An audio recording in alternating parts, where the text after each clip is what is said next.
बिस्मिल्लाहिर्रहमानिर्रहीम। अस्सलाम वालेकुम। मेरा नाम है मुस्तफ़ा खान और मैं होता हूँ CCTV department head office Karachi में।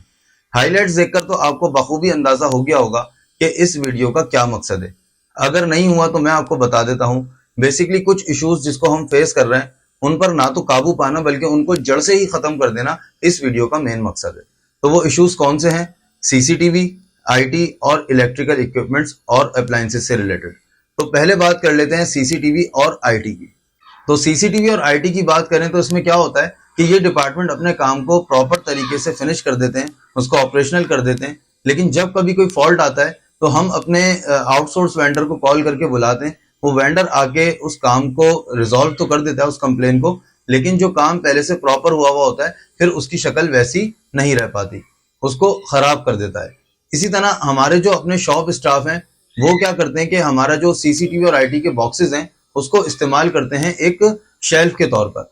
यानी कि अपना जो सामान है, प्रिंटर रोल्स वगैरह होगा या जो भी उनका बुक्स वगैरह हैं उसको रखते हैं सीसीटीवी बॉक्सेस के ऊपर, और फिर वो इंस्टॉलेशन वैसी नहीं रह पाती जैसी हमने उसको फिनिश किया होता है। अब बात कर लेते हैं इलेक्ट्रिकल अप्लायंसेस और इक्विपमेंट्स की। तो इलेक्ट्रिकल में हमारे पास क्या है? यूपीएस है, उसकी बैटरीज हैं, एयर कंडीशंस है, जनरेटर है और इलेक्ट्रिकल सॉकेट्स है। तो बात कर लेते हैं सबसे पहले यूपीएस की।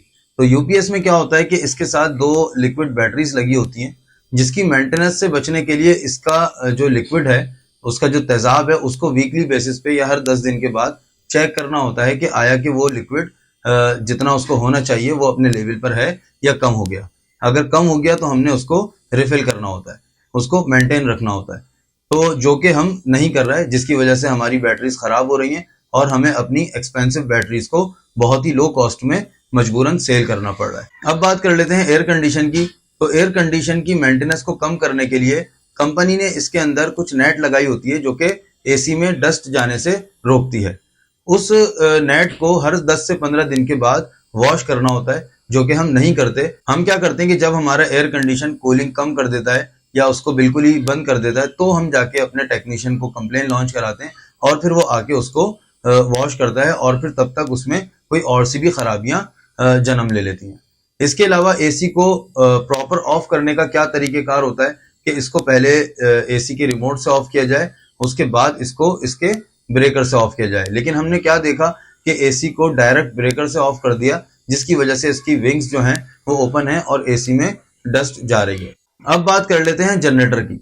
तो जनरेटर को सही तरीके से ऑपरेट करने का क्या तरीकेकार होता है कि जब इसको ऑन किया जाए तो इससे पहले जो लोड है हमारा जो जनरेटर के साथ कनेक्टेड है उसको पहले ऑफ किया जाता है, उसके बाद जनरेटर को ऑन करते हैं और फिर आहिस्ता आहिस्ता तमाम लोड को ऑन किया जाता है। लेकिन हम क्या देखते हैं कि हमारा जितना भी लोड जो जनरेटर के साथ कनेक्टेड है हम उसको एज इट इज ऑन ही रखते हैं। यानी जैसे ही लाइट चली गई तो हम फिर अपना लोड बंद नहीं करते बल्कि डायरेक्ट जाके जनरेटर को ऑन कर देते हैं, और फिर उससे क्या होता है कि सारा जो लोड है वो एक साथ जनरेटर के ऊपर पड़ता है, जिससे जनरेटर की भी परफॉर्मेंस गिर जाती है और जो हमारे अप्लायंसेस हैं, जो एलईडी बल्ब हैं, वो भी आहिस्ता आहिस्ता खराब होते जाते हैं, जो कि हम देख रहे हैं।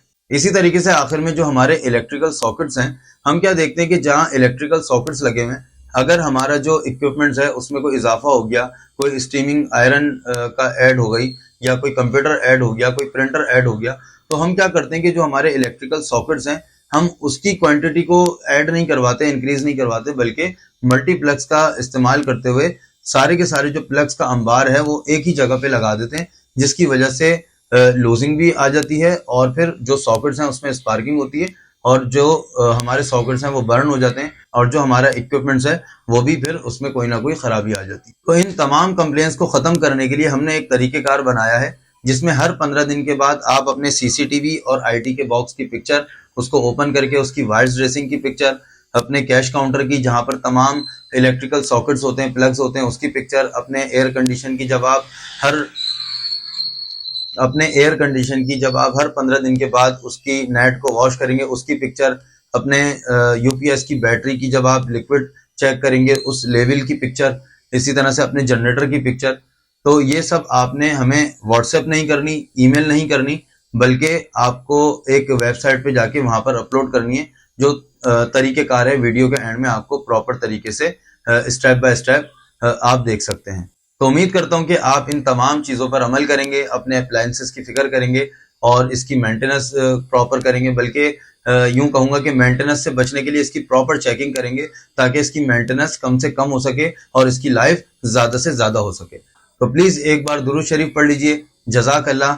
अल्लाह हाफिज। तो तरीकेकार कुछ यूं है कि आपने अपने पीसी पर आके गूगल क्रोम या फिर माइक्रोसॉफ्ट एज ब्राउजर ओपन कर लेना है।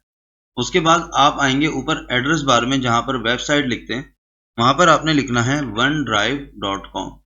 OneDrive.com ओपन होने के बाद आपने आ जाना है साइन इन पर। साइन इन करने के बाद आपने यहाँ पर लिखना है अपना ईमेल एड्रेस जो आपको ऑलरेडी प्रोवाइड कर दिया गया है, cctv.maintenance@outlook.com। एंटर करेंगे, नेक्स्ट करेंगे। उसके बाद यहाँ पर आपने पासवर्ड लिखना है, ये भी आपको प्रोवाइड कर दिया गया है।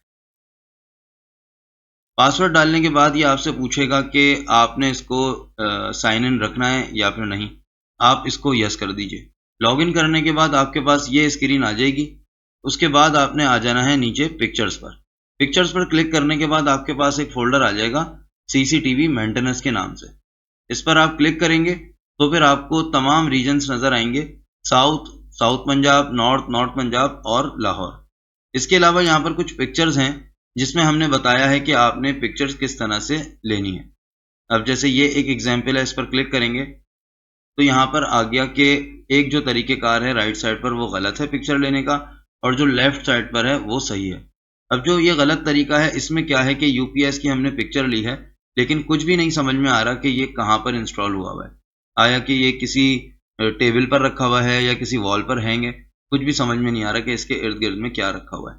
ठीक है। और लेफ्ट साइड पर जो सही पिक्चर है उसमें सब समझ में आ रहा है कि एक वॉल है जिसके ऊपर ये हैंग है और उसके साथ इसका सेलेक्टर स्विच है, इंडस्ट्रियल सॉकेट है, और बिल्कुल इसके नीचे पास में ही लकड़ी के बॉक्स में बैटरीज रखी हुई है। ठीक है जी। तो यहाँ से आप देख सकते हैं कि किस तरह से पिक्चर्स आपने लेनी है। इसी तरह से और भी एग्जाम्पल्स हैं जो आप इस पर क्लिक करके देख सकते हैं। ठीक है। तो फर्ज कर लीजिए कि अब आपका रीजन है साउथ और इसमें आपकी शॉप है एट्रियम मॉल। तो आपने यहाँ पर क्लिक करना है। अभी जैसे यहाँ पर एक फोल्डर पहले से बना हुआ है, तो अब जब आपने लेटेस्ट पिक्चर्स डालनी होगी तो आप क्या करेंगे, ऊपर न्यू पर क्लिक करेंगे, फोल्डर पर क्लिक करेंगे और यहाँ पर फोल्डर का नेम जो आपने देना है वो करंट डेट का देना है, जिस डेट में आप पिक्चर्स अपलोड करेंगे। जैसे कि आज की हम डेट डाल देते हैं 25/6/2023। ठीक है। क्रिएट पर क्लिक करेंगे तो यहाँ पर हमारा फोल्डर बना हुआ आ जाएगा। इस फोल्डर पर आपने क्लिक करना है। उसके बाद हमने इसमें अपनी पिक्चर्स को अपलोड करना है। अब वो कैसे होगी, न्यू के बराबर में आपको लिखा हुआ नजर आ रहा है अपलोड। इस पर आप क्लिक करेंगे तो ये आपसे पूछेगा फाइल्स एंड फोल्डर। आपने फाइल्स पर क्लिक करना है। उसके बाद आपके पास ये ब्राउजर विंडो ओपन हो जाएगी। यहाँ पर आपने जहाँ भी पिक्चर्स रखी हुई हैं, जैसे कि अगर डेस्कटॉप पर रखी हुई है तो डेस्कटॉप पर आप क्लिक करेंगे और ये आपकी यहाँ पर जो भी पिक्चर है, जैसे अब ये एक पिक्चर है या ये वाली पिक्चर है जो हमने अपलोड करनी है, तो इस पर क्लिक करके ओपन पर क्लिक कर दें तो वो यहाँ पर अपलोड हो जाएगी। ठीक है। तो ये अपलोड हो गई। तो इसी तरह से आपने अपनी सीसीटीवी की, यूपीएस की, आईटी के सिस्टम की और अपने काउंटर की और जो भी चीज़ें आपको बताई गई हैं वो आपने यहाँ पर अपलोड कर देनी है।